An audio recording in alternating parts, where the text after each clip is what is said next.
I'm going to explain about the people referred to as foreigners who are participating in OFP.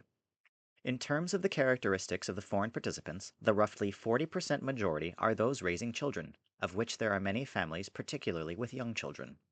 The next largest group, which makes up about 30%, are working adults with children. The remaining 20% are students, including those from universities, graduate schools, and Japanese language schools. Less than 10% of foreign participants are self-employed or professionals. As for the reasons why foreigners join and participate in OFP, although each individual's reasons vary, they can be categorized to some extent. Firstly, there are those who still struggle with Japanese and cannot easily access information necessary for everyday life. For them, their goal is to improve Japanese language proficiency. Secondly, there are individuals who find it somewhat challenging to adapt to Japanese customs and daily culture as they lack someone who can advise them.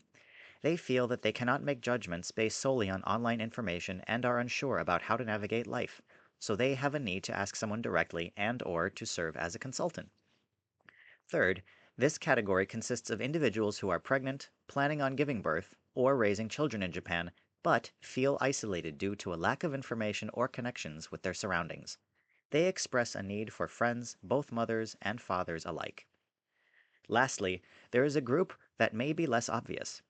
Those who have fairly good proficiency in Japanese, have some experience living in Japan, and seem to have no obvious difficulties. However, in their private lives, they lack Japanese friends, are surrounded by only foreigners, and feel isolated and excluded from Japanese society. Such individuals have a need to engage with Japanese people as normal friends. Currently, foreign participants from over 40 countries worldwide are involved in OFP, with China being the most prominent, accounting for roughly 30%.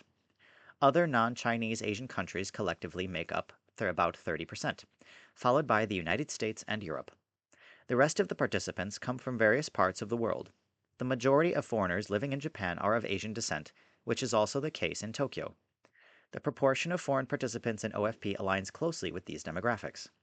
Despite our MPO's name including Asia, OFP welcomes all foreigners living in Japan, regardless of their region or country of origin.